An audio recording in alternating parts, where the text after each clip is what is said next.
Imagine you've just led your people out of slavery and through 40 years of wilderness wandering. You're finally at the doorstep of the promised land, but you're about to die. What would you say to the people you've led all this time? Well, for Moses, we know exactly what he said.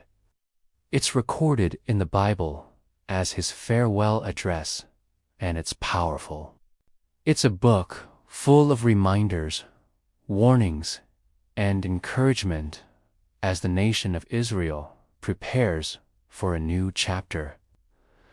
Let's dive into Deuteronomy in 5 minutes. So, what is Deuteronomy? Well, the word Deuteronomy literally means second law. But it's more like a reteaching or a refresher than an addition of new rules. Deuteronomy is all about recounting Israel's journey so far and reminding them of God's faithfulness. It's a book that looks back, but it's also a book that looks forward. Moses talks about the future that lies ahead for Israel as they prepare to enter the land that God has promised them. But entering the promised land won't be easy. The book reminds the people that obedience to God's commands will lead to blessing, but rebellion will lead to destruction. In other words, it's a call to choose life. Deuteronomy 30:19 says, "This day I call the heavens and the earth as witnesses against you, that I have set before you life and death, blessings and curses. Now choose life." So that's kind of the big theme throughout Deuteronomy. It's a call to choose life. It's a call to choose obedience to God's word. Now, throughout his farewell speech, Moses talks about many things. He reminds the people of God's faithfulness. He reminds them of the promises that God has made. He also warns them about the dangers that lie ahead. And he encourages them to remember God when they enter the promised land and life gets good. It's a reminder not to forget God when times are tough, but also not to forget God when times are good. Deuteronomy 8:11 says, "Beware that you do not forget the Lord your God, failing to fear him." As we read through Deuteronomy, we see Moses appoint Joshua as the new leader of Israel. We see him reiterate the commands that God has given, including the 10 Commandments.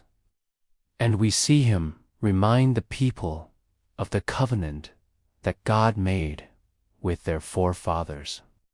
In the final chapters of Deuteronomy, we see Moses ascend Mount Nebo, where he is able to see the promised land, but he doesn't get to enter.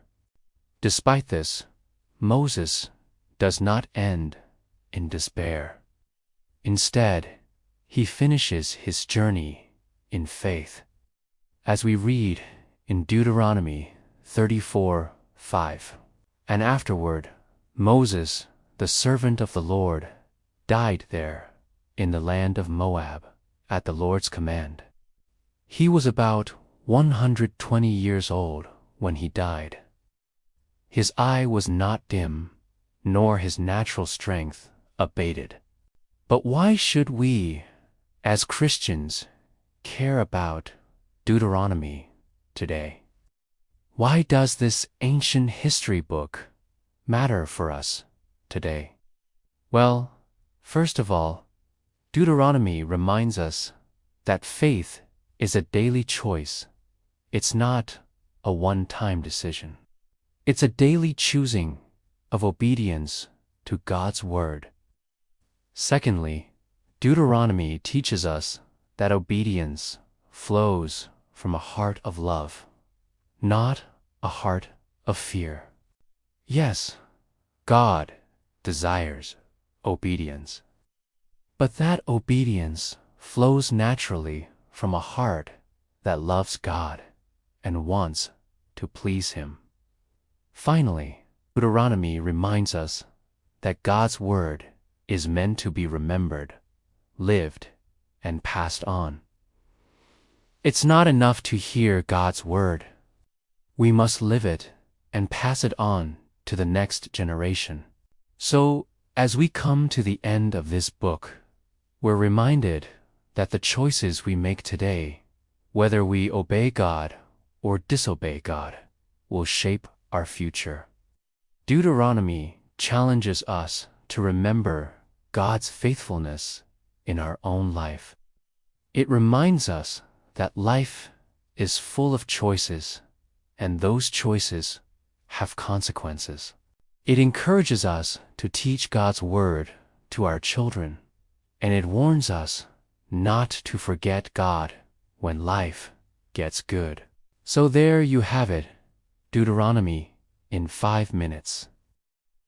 If you want to keep learning about the Old Testament, next up is Joshua, explained in 5 minutes. Make sure to check that out. And if this video helped you learn something about Deuteronomy, hit the like button, subscribe if you haven't already, and comment down below what stood out to you. Thanks for watching. See you next time.